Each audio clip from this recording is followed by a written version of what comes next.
And for today's talk, we have Rich Rogers talking about social media. And Rich Rogers has 25 plus years in high-tech space, working for both startups and Fortune 500 companies. Rich recently spent 12 years at Hitachi driving product and engineering for a number of portfolios, including industrial IoT.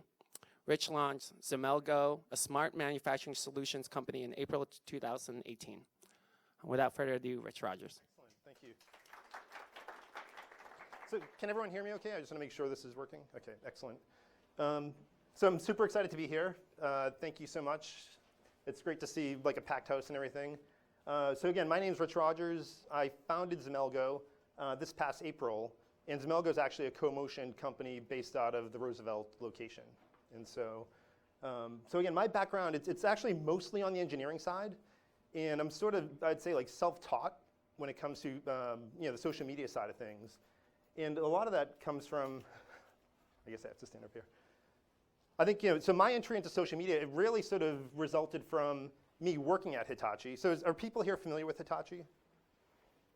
It's sort of a big Japanese, gigantic industrial company, right? So the challenge I had, like coming to Seattle and trying to build a team for Hitachi and then compete with the likes of like an Amazon or a Microsoft or a Google, to get top talent, it was actually a pretty sizable challenge, right? And so for me, social media became a way where I could sort of like shine a light on the culture, the leadership, and sort of like all the good things that we're working on and start to create a buzz, for Hitachi, like in the Seattle area. And so for me, it became a pretty competitive sort of like weapon, to basically get the name out there and sort of like get us on par with some of the bigger, better known sort of companies, I would say. All right, so I just want to like start off with a question.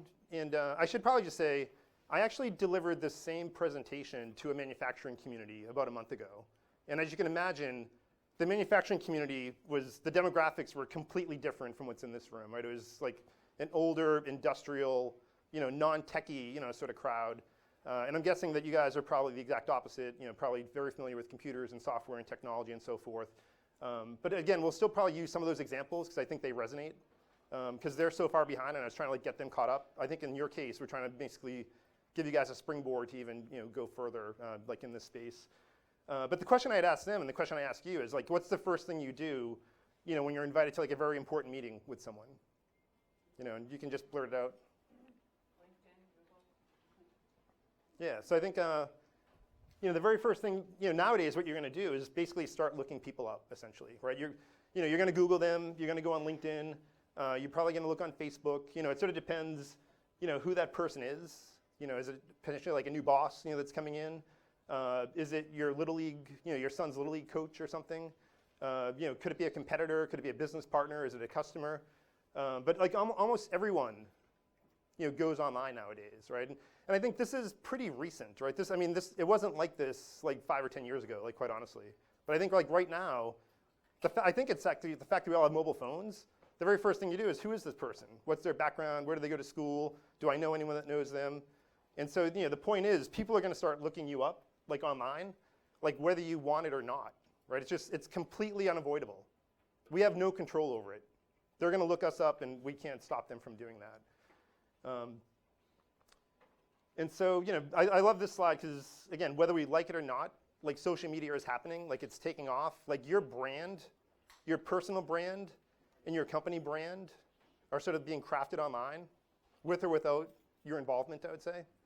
And if you are a company, that the top sort of right over there, people can be commenting like on your service, on your product, even on your like culture, essentially, right? And you should sort of like have your ear to the ground and be listening, and then doing what you can to influence that, where it makes sense, essentially. I think the other thing, like with Trump, like being online, so regardless of what he's saying, he's drawing people to these platforms, right? So forget about what he's saying. People are flocking to these platforms to listen to him. They're flocking to these platforms, to basically keep in touch with what's going on. I think, so to me, it's sort of like shocking. There's like a very sort of like a local recent like development that was like announced online. Does anyone sort of have a sense? Has to do with Amazon. And yeah, isn't that like remarkable? Like who said that? Yeah, like Jeff Bezos announced his divorce like on Twitter.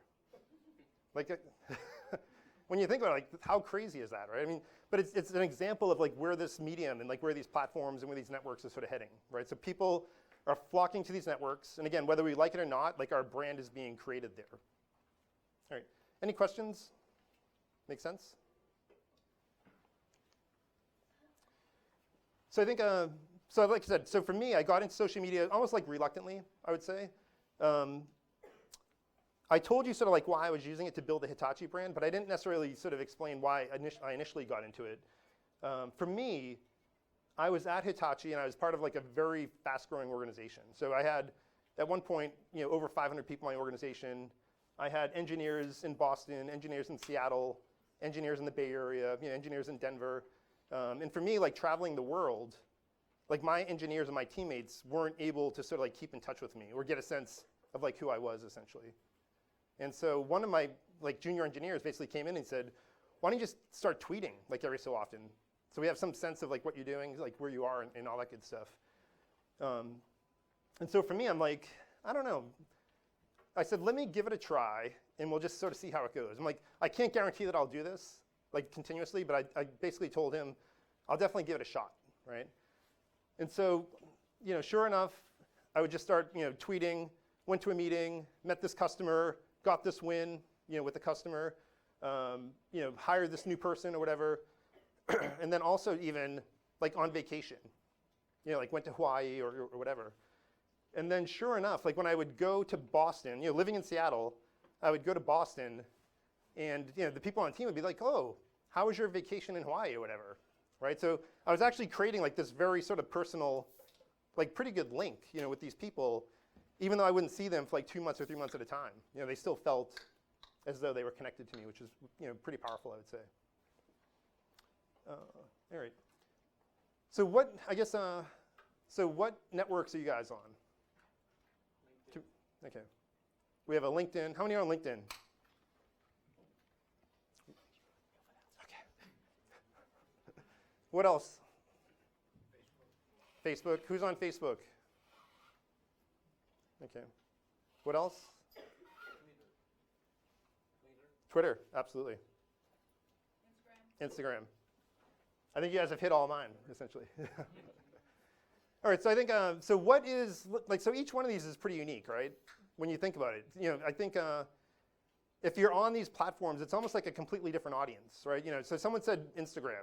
The Instagram audience is completely different from the LinkedIn audience. The Twitter audience is completely different, from the Facebook audience. And so let's just go through it. So, I mean, what are people using LinkedIn for? I think the most hands went up for that. Like, what are you guys using it for? Professional career.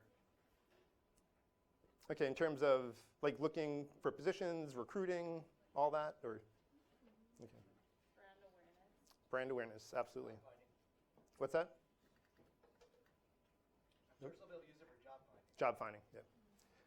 So I think, so to me, I think like LinkedIn is sort of the business platform, I would say, right? I think, if you're building a brand, whether it's your business brand or your personal brand, LinkedIn is absolutely like the #1 place to go.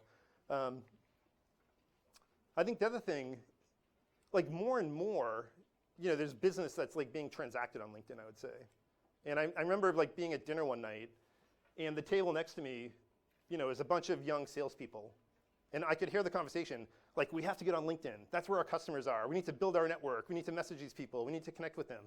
And I mean, that's where it sort of clicked for me. It's like, oh my God, like this is becoming like a huge part of society right now. Like, it's becoming like indispensable. And again, these aren't techie people. These are, the classic sales guys, that aren't super computer literate, in terms of these technologies. But they're waking up, that they need to start to get on these and sort of like make use of them. So what about Twitter? What do people use Twitter for? Like, what's the difference between Twitter, and LinkedIn? 240 characters. Ah, okay. So so it's concise. It's almost like microblogging, right? That's like one way to think about it. But I mean, what type of content? Who do you follow? How is it different? From LinkedIn? I thought I heard something. News and trends. Anyone else? Okay, I think, what's that? Twitter, you have followers, so people follow you. Yeah, I mean, that's really interesting too, right? So that's a good point. Like LinkedIn, you actually connect with people for the most part. I know it's actually changed now where you can follow people. But historically, it'd be your network, essentially, right? I used to look at it, it's my Rolodex. You know, it's people that I've worked with in the past, people I went to school with, and it has their email addresses and their phone numbers, and I can get back in touch with them. I can toss, you know, my address book, and now this is like all maintained online. You know, and you'd ask people, you know, would you like to connect with me? Or, you know, I would invite you to connect. Twitter's sort of the different approach where it's like people follow you, essentially, right?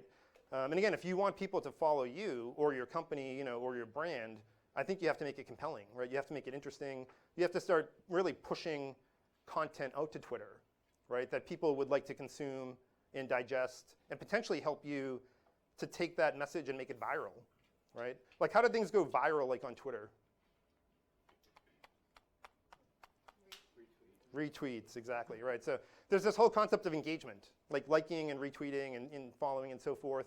But yeah, Twitter, to me, is incredible because I can push out a piece of content and, you know, maybe within the first hour, I get like 10 retweets. Then within the next hour, I get like 100 retweets. And then within the hour after that, or by the end of the day, like over 1,000 like retweets, essentially. Because now people are just sharing that with their communities, right? So when you think of that viral effect, like how powerful it is if you're starting a company or building your personal brand, like you want to get that message out as far and wide as you possibly can, essentially. And like, again, Twitter is like the absolute, you know, great way to do that, I would say. I think LinkedIn is starting to catch up because LinkedIn, I mean, all of these are sort of blending, right? If you're on social media, you know, I think Instagram looks like Snapchat now. You know, they're all starting to like steal from each other. You know, they're all starting to like look very, very similar. But I think Twitter was really the one that enabled you to like, you know, basically help your content to go viral, essentially. You know, Facebook for me, I think, you know, Facebook is more personal. You know, I stay in touch with my family. I stay in touch with my friends, you know, from high school, you know, from college. You know, I share, you know, we just went to the zoo or whatever. It's very, very different, you know, than Twitter and then LinkedIn. And again, it's for me, it's like 3 dramatically different audiences, right? I have a family and like a social audience on Facebook. I might have, you know, developers or engineers that care about the technologies I'm using, like on Twitter. And then, you know, LinkedIn it could be all the cross-functional people I've worked with, HR, marketing, you know, finance. I'm connected to all those guys, essentially, or girls. And so again, you have to understand like the different audiences for these. And then Instagram, the funny thing for Instagram, like I actually don't follow like my friends on Instagram, I would say. Like I use Facebook for that. Like Instagram, I just use to follow like people that live in different parts of the world or, you know, celebrities or whatever, you know, or thought leaders. But again, I use that dramatically differently than I would for, you know, Facebook or Twitter or LinkedIn. And again, I think from a business standpoint, you know, Instagram makes sense for a lot of companies, right? It might not make sense for like a robotics company or an AI company or a smart manufacturing company. But if you're like a florist or you're a hairstylist or you're into like the beauty industry or whatever, like Instagram's like the absolute best like platform for you, right? So the point is like all of these are very, very different, right? And I think part of this is like understanding, you know, what is your brand? What's the brand of our company?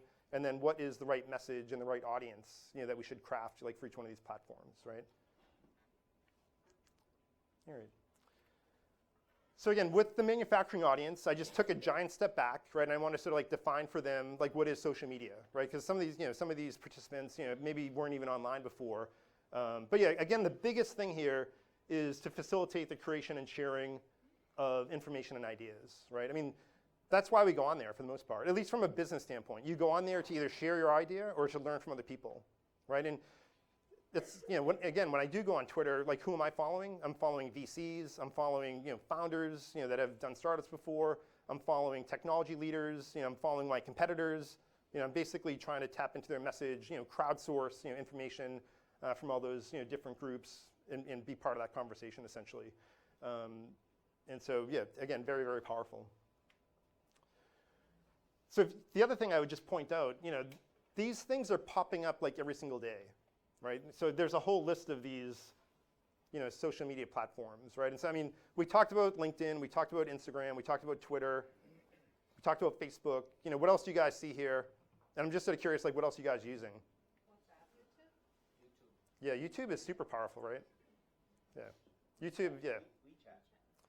WeChat. So what is WeChat is that like an Asian chat platform? Or Everything. okay. No, I know, but But like, what do people use that for? It's like the Instagram of China. Is it really? Okay. Okay. So you can post a story, you can send money, you can pay for things. It's remarkable. It's actually brilliant. Yep. And how long has that one been around? Is it just a few years, or has it been around for? 3 years. Okay. About 5 years. Okay. I mean, there are things like Musically. Again, I didn't mention it, but I have 3 children, 2 daughters and a son. But Musically was like gigantic for them for like a period of time, and now it's like gone essentially. So the point is, these things like spin up and then they like disappear. But Vine's a great example of that. yeah, Vine actually spun out of Twitter, right? And then basically, was around for a few years and completely shut down, right?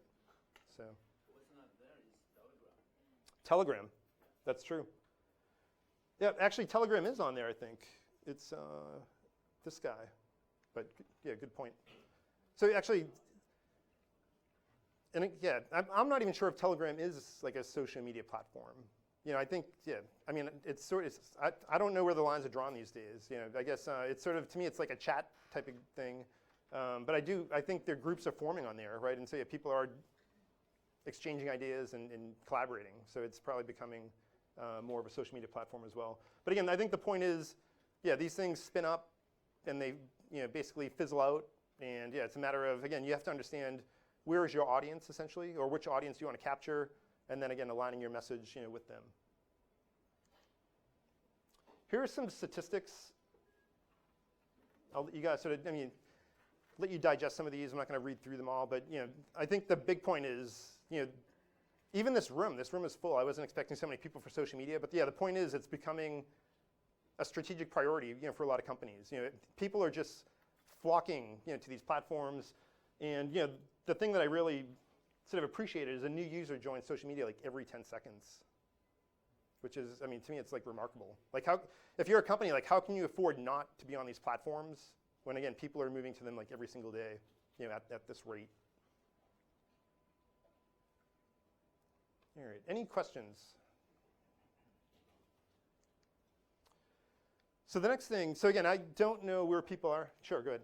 It sounds like you're trying to distinguish the different types of social media, and they do have different audiences. Yes. But at the same time, they seem to be going to the same place. I feel like, Facebook can almost do the same thing as LinkedIn in some ways. Yes. Yep. That's a great point. Yeah. Is it all historical, and where do you see the?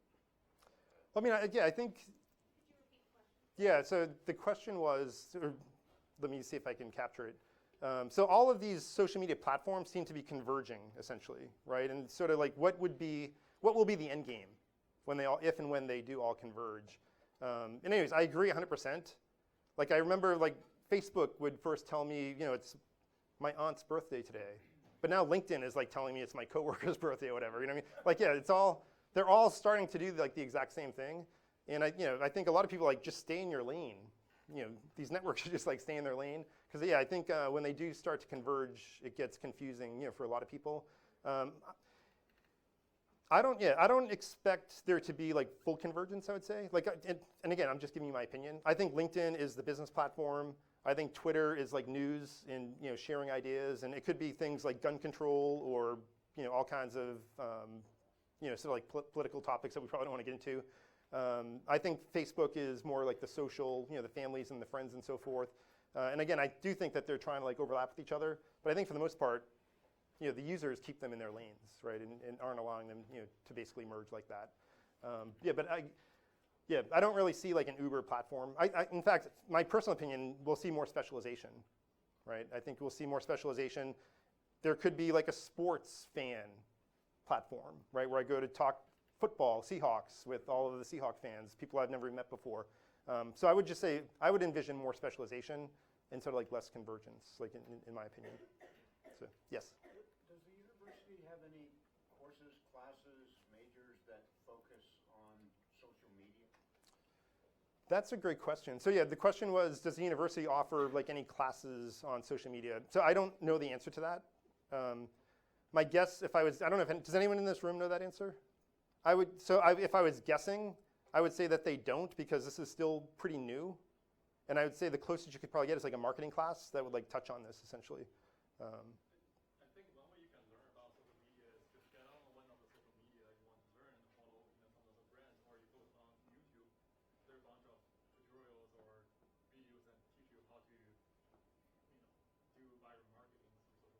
Yep.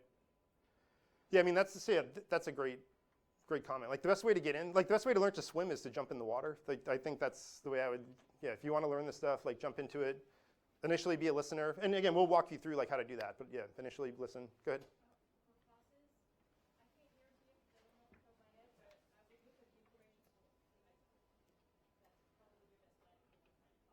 Right. Right. Yeah, I think, yeah. Some of the stuff is fascinating. When you were talking about YouTube, it struck me, like, did anyone see like AOC the other night on Twitter? Like, she basically did like 90 minutes of her putting together a piece of IKEA furniture and talking like politics with her like 1 million or 5 million or whatever million number of followers. And I was just looking at it like, oh my God, this is like the future of politics. Like, I've never seen like anyone do this before. She's drinking wine. She's putting together IKEA. She's listening, looking at the questions that people are asking. She's answering them. And I mean, what a way to just like connect with your audience by building IKEA furniture like in front of all of them, right? She didn't, she did not have to do that. It was, to me, I think most of it was sort of planned. I think she knows her audience, like absolutely, And I think she came up with the idea, like, let's do this, and it was immensely effective, I would say. So, all right. So again, for the beginner, so again, I don't know where people are like on their social media journey. I think we're going to try to take people as if you haven't even been online. This is like your first first step into it. We try to make it like super simple, and we're going to walk through each one of these. But create your profile, connect and follow, which is sort of building your network. Engagement, which is starting to like and to retweet and to share and to comment and so forth. And then again, as a business, like measure and calibrate, right? So it's one thing to do this for your friends and family, but if you're doing this as a business, you want to make sure that your message is getting out there, that you're getting like those compounding returns of connecting with more and more people, like with each post essentially. And again, so we'll walk through a lot of this. So the first question, what should your online brand look like? Right? And again, so for me, like your online brand is never done. You're constantly evolving it. You're constantly putting like a better picture. You're constantly putting like a better description. As your company evolves, this brand needs to evolve. And on the left here, this is sort of the people that just like create a profile and don't do anything with it. Or if you're a business, like the top left, that profile was just created by LinkedIn. It wasn't even created by the company.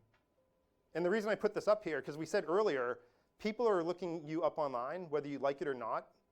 What do you want them to find, right? So the point is, if you don't do anything, they're going to find something that might not represent like what you want them to find, essentially, right? So again, you have to do this like whether you like it or not.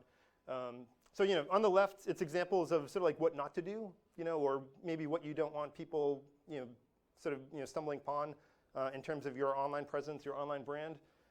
To the right is sort of some good examples of like a GM Nameplate is a company based in Seattle that's like a tier 1 supplier into Boeing. They build like all the signs on the plane, like the seat labels and the exit signs and the first aid kit sort of labels and so forth. And yeah, I mean, you look at them. Again, if you compare these, big headquarters, sun, rising, on the headquarters and so forth. And then, some really good content that's compelling. If I'm a candidate looking for a job, I want to work there. If I'm a customer looking, for a company, to do my business with, I want to work with them. This other, if you're looking individuals, yeah, you want like a vibrant, sort of, page. If you're looking for a new job or you want people to stumble upon you in terms of, moving up, the career ladder. Things like driving innovation, driving revenue, making things more efficient. Yeah, you want to, again, create that personal brand for you.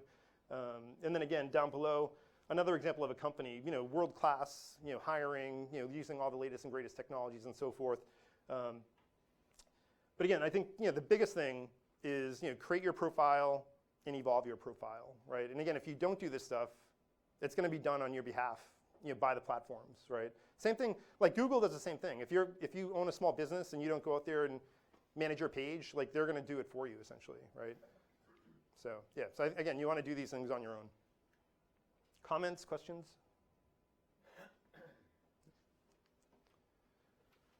So I think I have a hard time seeing this. So the next step, right, is sort of connecting and following, right? And so I always, I took the saying, like if you want a friend, you have to be a friend. I think that works on social media as well. If you want likes, if you want followers, you have to follow other people and you have to like their content. Once you start liking all their stuff, oh, who's this person? Oh, I like his stuff too, right? It's, for whatever reason, that's just the way it works. It's that same old thing. If you want friends, you have to be a friend. If you want engagement, you have to create engagement. It's just sort of, again, the way that it works. So who do you connect with? I think, I think it's sort of controversial, but again, as a leader, I was connecting with my whole organization, right? And I think, initially people like, don't connect with your teammates or people under you, that's gonna create a weird dynamic or whatever. It had the exact opposite effects. My team felt like they knew exactly who I was, exactly what I believed in, exactly what was important to me, and opened up a line of communication where I could tell them like every day, here's our vision, here's our strategy, here's what we care about, here's how we get promoted, here's how we win deals, So again, if you create that connection, it becomes super, super powerful, right? Again, I don't know if we have CEOs in the room or lead architects or whatever. But yes, social media allows you to talk to your entire team like every single day. Social media allows you to shape their thinking of the company and what's important to that company, like again, every single day. Because they're going into these LinkedIns and they're going into Twitter and you're like right in their feed essentially, right? And it's pretty powerful. Customers, I think customers are tremendous, same exact thing. You want to follow your customers, you want to know what's important to them, right? Because you want to target your product and target your message, to them. But you also want them hearing all the good stuff that's going on in your company. You just won an award, you just won this big deal, you just hired like a new, rock star like engineer and so forth. Again, you want them to be part of that news feed and part of that messaging. I would say the other thing, so camps is like a community. So it's sort of like the same thing here. We are a community. This is CoMotion, right? And so why not just network with each other? The whole thing about CoMotion is helping each other, I would say, right? Helping each other with vision, with strategy, with development, with problem solving, with networking and everything. And so it makes perfect sense that we would all be connected on LinkedIn, right? And sharing each other's great ideas and helping each other as part of that community. The other one, this person down here is like, he's part of the Federal Reserve. He's an analyst, Federal Reserve Bank of Chicago. But the point is, connect with industry analysts. If you're into AI, if you're into robotics, if you're into drones, find the analysts, that care about, that market and that space. Again, you want to learn from them. What do they think is important? But you also want to get in their feed if you can and help to shape their thinking as well. And then, again, the obvious one is Schoolmates, high school, college, whatever classes you're taking. You never know if you're going to need a connection like into some company, and the person that you were, in college with now works there, and he's the VP of this or he's the director of that. It becomes immensely valuable, to be able to have those connections and to be able to tap into those connections. All right, comments here, questions here, thoughts? Any of this controversial? Okay. So the other one is creating engagement, and we sort of talked about this. The whole goal of social media, from a business standpoint, is to get your message out there, to get it as far and wide as you can. Create your brand, create your message, and just push. Push it through the P&W, push it through the United States, push it like all around the world, essentially, right? The way to do that, this is the engagement that we're talking about, right? So what is the engagement? And I look at it, these are in order, I would say, of like from a novice, like just getting into social media, to more of like an advanced, sort of social media person, I would say. The easiest thing you can do is just like someone's post, essentially, right? That's like the bare, again, the bare minimum is liking a post, right? It's like letting that person know, oh, that was cool. I learned from that. That's a great idea. Thank you so much for sharing that with me. And every time you like something, I think you guys know, like, there's this whole concept of notifications, right? So when you like something, you show up in their feed. Oh, who is this person? Oh, they liked my stuff. Fantastic. Maybe I should follow them back. Liking, liking's sort of safe. In some cases, it's just like I read it, and I kind of like it. Maybe I love it, whatever. But anyways, the point is like comment is like the next step. Like now you're giving an opinion. You know what I mean? Like it's not just I like it and it's safe. Like you're basically crafting like some response, or crafting, something that reinforces like what they're saying. So again, it's a tiny bit more work, I would say. Obviously, to put together a comment. And again, I guess you should consider too, if let's just say somebody has like 10,000 followers on LinkedIn and you comment like on their post, like, everyone that basically follows that person is potentially going to see that comment essentially, right? So again, I think you have to sort of be careful. I would be as careful as you need to be in terms of how far and wide, those comments will go, I would say. Sharing is sort of like the next step, which is like maybe taking the post, adding a comment, and then basically pushing it out to your network, essentially, right? So now if you have 8,000 followers and you comment and share, like that just basically went out, to basically everyone in your community as well. So I'd say those three are like the very basic, right? After that, now you're talking about like posting your own content, right? So not just liking or commenting on other people's stuff, but now you're generating, either curating or creating like your own content, right? And that's now the next step, I'd say, like in the evolution of like engaging like online. All right, so I guess, so in this room, like how many people are doing like content curation or content creation? Okay, all right, so a good amount. And can we just get some examples, I guess? Like, are you looking at other, like posting articles type stuff or creating articles or blog posts, or do you mind just, like what, I guess, just as an example, like what are you posting about? Yeah, so my company does genome assembly, so a lot of genomics, and whenever we have a paper come out, we do like a Q&A with the researcher, and then we post it online, and then we also shop around those blogs at other blogging sites. Okay. Cool. So in your function, are you part of the marketing team? Or I am the marketing. You are the marketing team. Fantastic. All right, and then I would just ask, so like, how is that working? Like, are you learning as you go there? Like, are you tweaking things and getting like better results, or? Yeah, right now we have like 1,200 followers. So for some reason, Twitter is the social media platform of choice for scientists. Okay. And so, like one of our tactics that we use is I promote my personal one, and I go in and I follow a bunch of scientists. And 1/4 of the time they follow back, and then they end up seeing my company's posts, and then that's how we encourage engagement. That's awesome. That's perfect. Very good. All right, anyone else? I think it's super valuable to have these real world examples. So. Is a social media strategist, is that a sort of a typical position in the world today? Yeah, I mean, that's a great question. So if anyone didn't hear online, yeah, is social media strategist becoming like an evolving position, or a real job, I'd say. I think so again, just my personal opinion, I think like right now some companies have like a social media marketing team, right? And it's that team's responsibility to do a lot of this stuff in terms of like content curation and creation. But quite honestly, from my experience, like a lot of these teams are staffed with like entry-level people, and or consultants or outside people. Like it's not given like the attention that you're sort of suggesting it should have, but I think you're going to start to see like more and more resources like invested here, I would say, like over time. So. I run an innovation consulting firm, and what I often post on LinkedIn are the presentations that I've given when I've spoken at CoMotion or in front of some other group. Right. And the goal there is to let everyone know what I'm working on, but also to hear back from people on what I missed. Right, exactly. So I get to hear a lot of good feedback that way. Yep, no, that's fantastic. Cool. All right, we're going to press on. But I guess, yeah, the one other thing we should say here is like the power of going viral, right? I think that's what we were talking about earlier. Getting that stuff out there and then getting the retweets or getting the shares or getting it like pushed like far and wide. It really creates a snowball effect. Like honest to God, like a true snowball effect.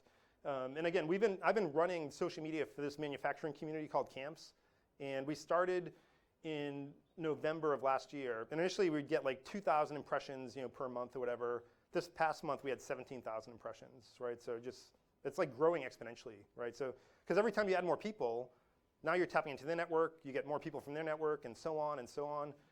Yeah, before you know it, you have thousands, if not hundreds of thousands of followers for your company or your community.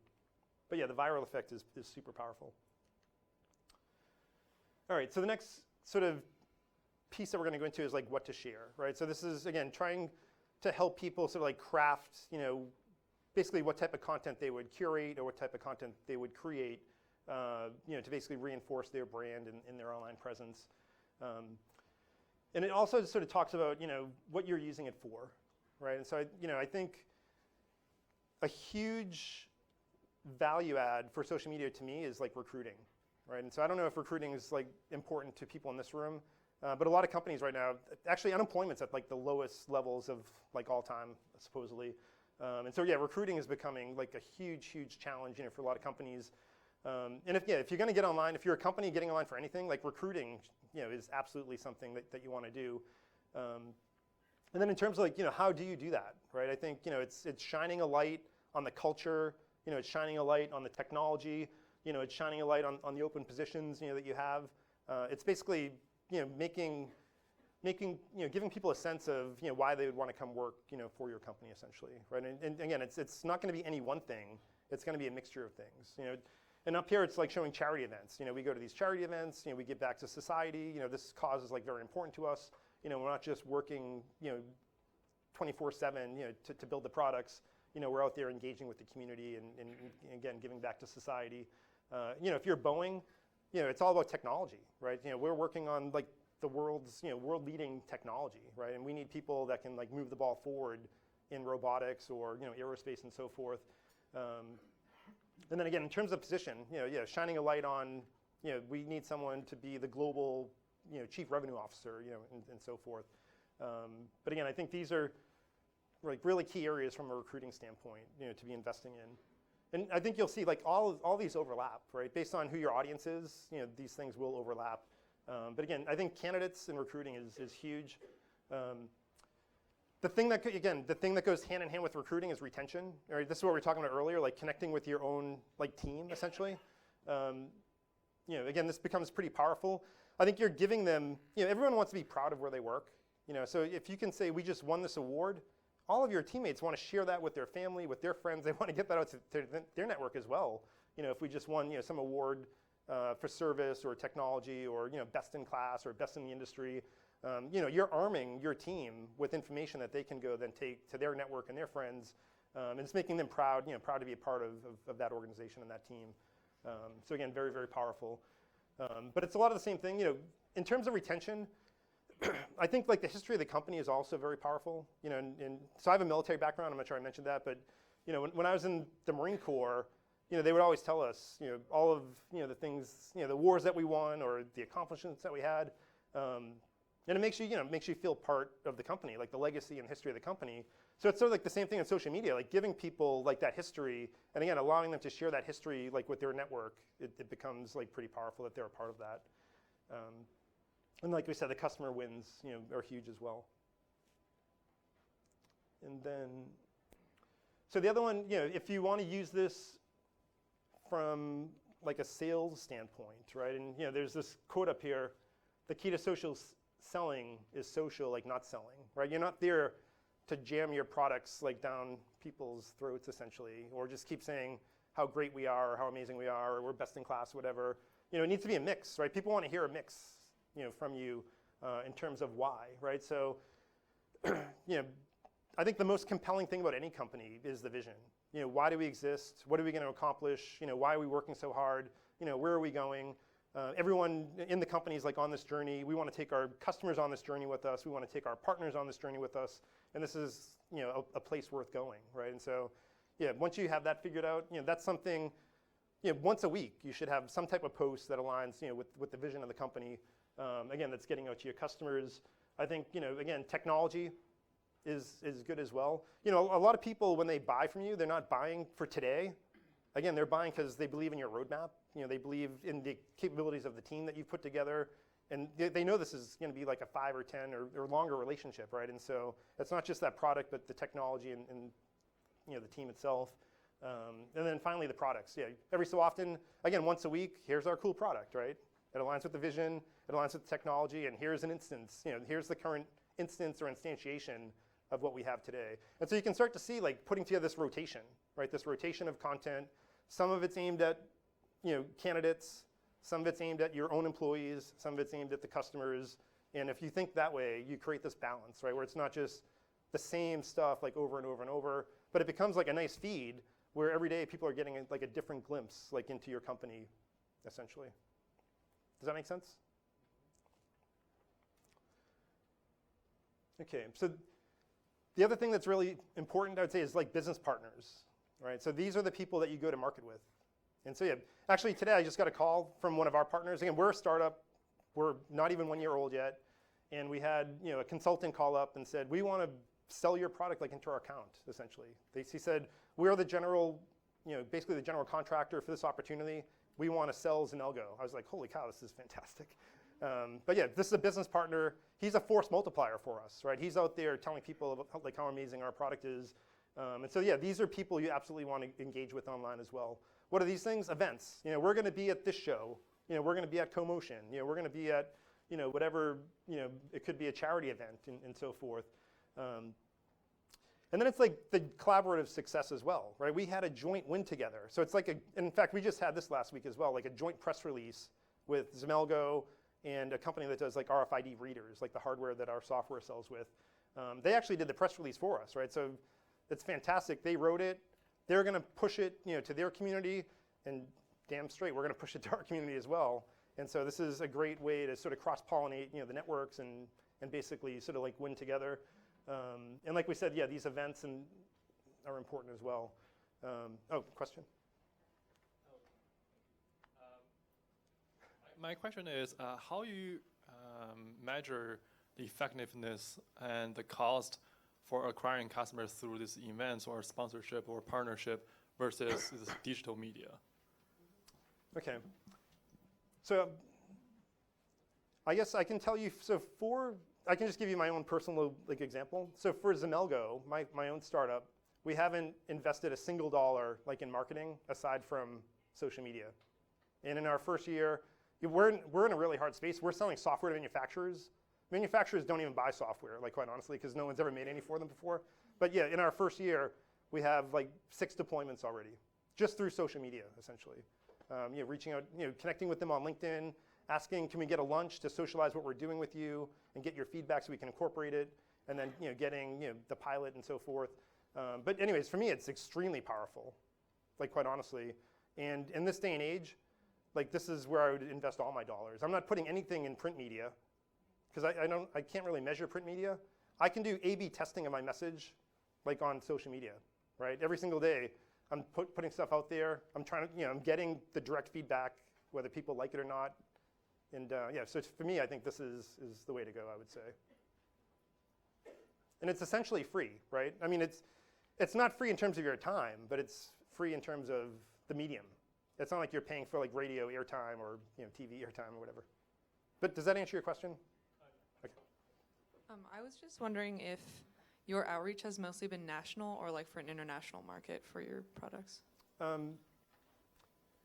So that's a great question. So I paused because I just came out of Hitachi. So 12 years at Hitachi, where I was able to build a pretty global network, I would say, because Hitachi was a Japanese company, customers all over the world. So my personal brand was global. I've actually been working super hard to build a local brand, quite honestly, more of a Pacific Northwest brand. But I think, I don't know, I'd have to think about it. So, I mean, if your question is really how do you go global with your brand, I think I'd probably want to brainstorm with you. Because, I've had it happen naturally for me, but I could probably put some thought into how to help somebody go global with their own brand. Again, I think it goes back to, if you want a friend, you have to be a friend. So I would look to connect with influencers in other parts of the world and try to get on their roadmap. And then, and try to use that, I guess, going forward. All right. So we have a hard stop at 1. Okay, pretty much. Okay. All right. So, we just sort of walked through the company brand, right, the business brand. But I think, if you were, I think each one of us needs to have like the business brand and then our individual brand, right? You know, because each one of us probably has our own link. You know, so I have a Zemelgo account for LinkedIn, you know, that has like our company stuff that we post all that stuff. And then obviously I have my personal stuff, and my brand is slightly, like my personal brand is slightly different, you know, from the company brand. And again, I would encourage all of you guys to have a slightly different brand as well. But anyways, we're going to step into, you know, how do you create your individual brand on LinkedIn, essentially. And again, you know, everyone's going to be different. Now, we talk about like different superpowers, you know, for every single person, and then how do we sort of, you know, get that to sort of like bubble up. And so this is just an example. You know, I think, you know, for each person, it's sort of like trying to get a sense of like what's important to you. You know, it could be leadership. You know, it could be like women in tech. You know, it could be marketing.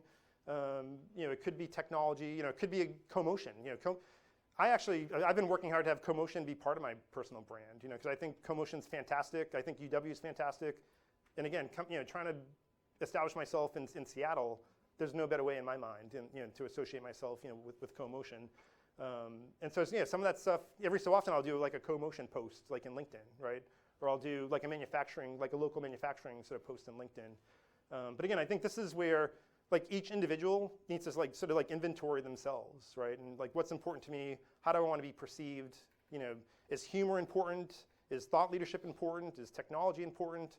Again, there's no one answer, right? It's very unique, you know, to each individual. But again, when you start to craft your personal, you know, social media feed, it should be made up of all these different things, right? You're not just any one thing. You're the combination of these things. And again, if you want to grow your following, if you want to build like a diverse following, like online, yeah, the broader that your brand can be, you know, the more people that you're going to touch, essentially. And so again, this is just like a bunch of different things. You know, some people care about politics. You know, they want to be known as being like really ramped up, you know, in the political scene. You know, there's diversity. You know, there's Seattle. You know, it could be, you know, family stuff, because it could be like a working mom, right? Family's also important, you know, to that working mom as well. But yeah, these are all examples. You know, everyone should just do their own inventory and try to figure out like what makes sense. But yeah, if you're trying to become an influencer yourself, then it's important to like have this mix and sort of like this diversity. All right, questions? Does that make sense? Yep. My question is related to your experience. Just 1 second. Yeah. Thanks for sharing your experience. My question is related to your experience with Hitachi. You mentioned that you leverage the social media platform for recruiting. So can you name a few like metrics that you use to measure the success of your social media strategy in like Hitachi? Okay. So you're talking in terms of, so first off, like I measure, and we're going to talk about it, but you know, I measure, so LinkedIn has like an amazing set of analytics, and Twitter the same thing. So I don't know if you guys are familiar with it, but like LinkedIn, you can see like how many likes you're getting, how many impressions you're getting. You know, same thing on Twitter, like how many people saw like this tweet. And so for me, that's how I measure at least like the reach, right? Like is my message going, you know, far and wider, like every single week. And so that's about getting the message out. But then you're asking in terms of like people like getting back or responding to it. I think for that, you know, so every so often, like again, you build your personal brand, you build your message, but every so often you ask your network something like, oh, we have a job opening. Is anyone interested in this, right? And that's when you're trying to like basically tap into like all that hard work that you've just done, and then you're going to get. I mean, that's when you get the feedback, right? Do people respond? Do they direct message you? Do they send you, you know, their resume? You know, I think that's where you get like the direct results in terms of, you know, what you're going after essentially. And so for me, yeah, the results were very positive, I would say, in terms of like getting that response. Does that make sense though? And I would just say too, the other thing, like I'm constantly, like whenever I do, like I've done a bunch of like public speaking, but before I do all my like presentations, I always like A/B like all my testing, like in social media, to figure out like what key points are like resonating the best essentially. And then those are the ones that basically go into my, like my slide deck. So there's all kinds of ways to use this in terms of like getting the feedback. So. What do you think about actually buying ads, say in Facebook, and using some companies like HubSpot to track your progress? Yeah, I mean, that's a great question. So yeah, again, my personal preference is I think that we can do this on our own. I guess you have to inventory your team. If you have someone that has a knack for this, if you have someone that's naturally interested in this, if you have somebody that wants to invest the time to make it happen, I think that's the best path forward, because that's organic, right? It's organic. Yeah, you're getting the real results of your efforts, right? Obviously, you can pay, and you can get that tweet or that post or that whatever in front of more people, but it's not organic. Maybe it's an accelerator, but it's still not necessarily telling you that your content's fantastic, because you're having to basically pay to get it in front of people, essentially. Obviously, the viral way is the best, right? The viral way is going to continue to build on itself. And it's also going to give you that feedback in terms of, do we have a good message? Is it resonating? Is it creating engagement? So yeah, anyway, I think the answer is it depends on the makeup of your team. It also depends on how fast that you want to move, I would say. Yeah, if you feel maybe your company is 4 or 5 years old and you haven't invested in social media yet and you need to get all the way caught up, then I could see paying to accelerate. But yeah, if you're only 12 months or 18 months old, then I think you still have time, I would say, to do it organically. By the way, I'm not a social media professional. I should probably say that. I'm interested in some of the ways that you've changed your messaging and branding, coming from a global conglomerate to your own startup. Yep. So great, yeah. So when I was at Hitachi, my message was bullet trains and power plants and construction equipment and elevators and MRI machines, because we had an amazing portfolio of these industrial assets. And our job there was industrial IoT, which was getting them all connected to the internet and almost turning them all into a Tesla, a smart connected sort of machine. And now coming into the Pacific Northwest, the first thing I did was engage with the small to mid-sized manufacturing community, right? And now, if you follow me, a lot of my posts are, I just met with this company that's building the world's best espresso machine, right in Seattle, or I just met with this company that builds $1 million ice making machine, for seafood displays, or I just met with this company that has donut machines that they sell to Krispy Kreme and so forth, right? So right now, I'm trying to shine a light on the Seattle manufacturing community, right, and trying to build that network. And I would say it's working. People. That's the beauty of it. People are responding to it.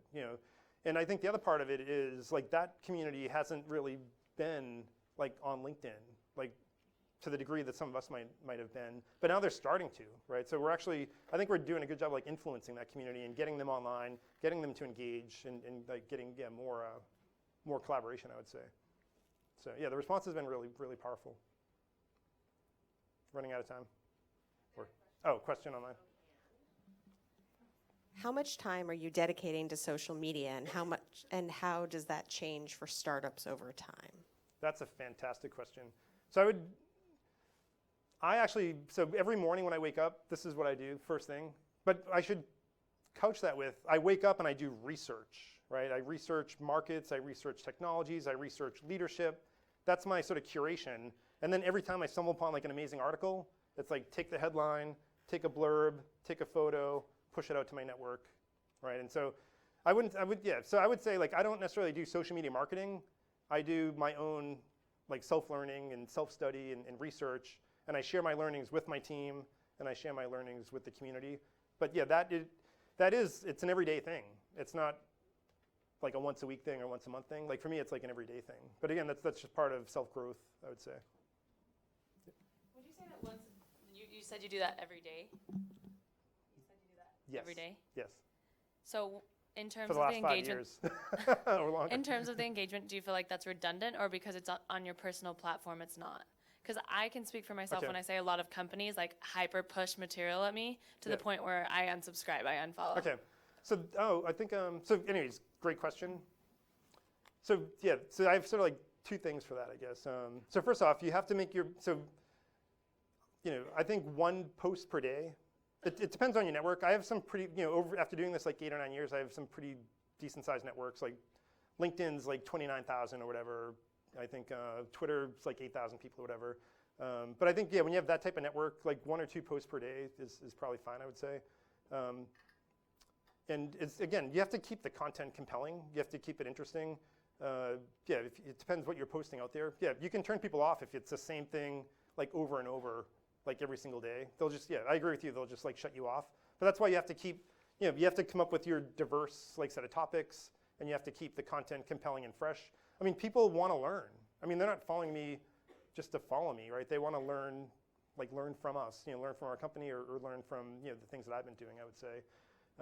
But it did, so one thing I should say is like over the years, I've put together like a repository, right? And so I think like, how like TV shows have like reruns or syndication or whatever, like I can reuse content. If I have like a great quote from like Elon Musk or whatever, I can post that like once a year or twice a year, right? Because my network's growing as well, and there's new people in my network. I can throw that out there, and there's like 1,000 new people that maybe haven't seen it before. And so the point is, you can reuse your content. Just like the woman was saying, if you create a great blog post, like you can get like 10 or more posts out of that. But I would take a different snippet from it like every single time, like a different quote every single time, one post a week. Again, you want to reuse as much of that, get as much runtime out of that as you can. So, does that help? Okay.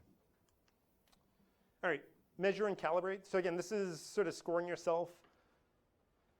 And we're not going to get too deep into this, but I would just say, yeah, LinkedIn has amazing analytics and Twitter has amazing analytics. And at some point, you can go in there and you can just look, how many impressions am I getting?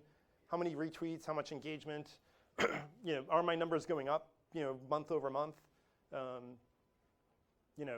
It's, yeah, again, it's a great way to figure out if your message is resonating, if your network is building, if you're getting the engagement, that you're looking for.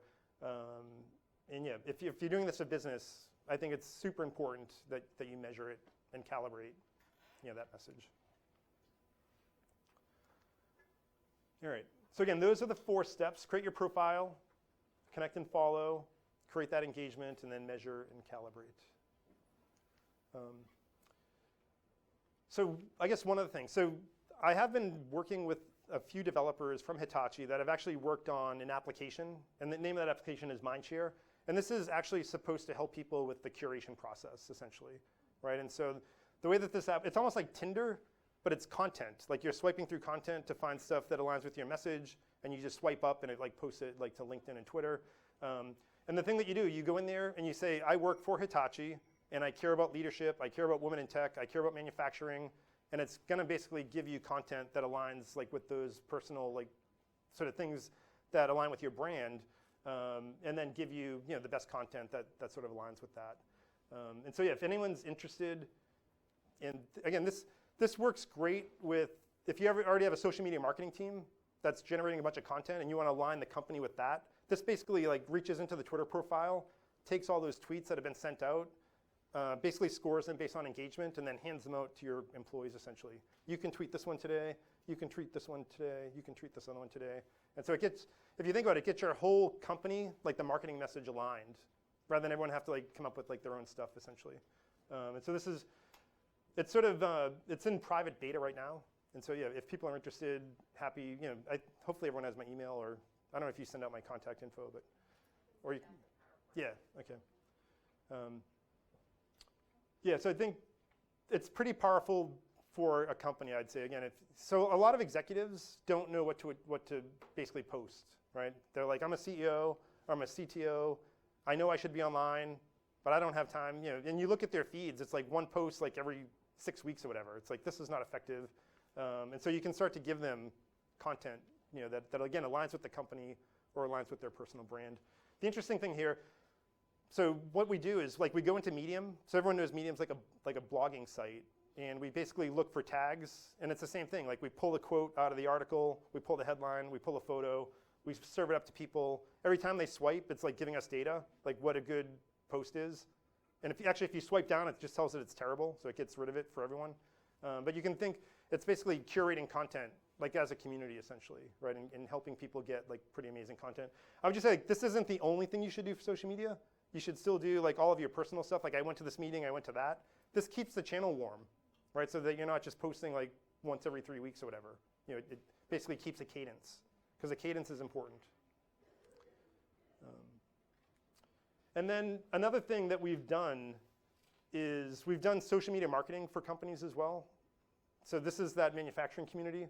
And so for them, we actually we basically took over their Twitter profile and their LinkedIn profile, and we basically, this is the company I was telling you, like we've gotten them from like 0 impressions to like 17,000 impressions over like a 4 or 5 month period. And so, yeah, it's something, if anyone's interested, we could help out in some capacity. And so that is pretty much it. All right. Thank you. All right. So any other questions or comments, or I'm happy to stick around too if anybody wants to chit chat. When is the best time to post during the day? So I think it depends on the size of your network. Like honestly, so if you have like tons of followers, I think you can pretty much post anytime because it's just going to get swept up in it. But yeah, I think if you have like a local sort of set of followers, then I would try to post. Like I would say, like around lunchtime or like at the end of the day, I would say. Like noon, yeah. Noon or 4 or 5 o'clock. Because I think that's when people like take a break and like, oh, what's going on in the world today? So. Cool, thank you guys.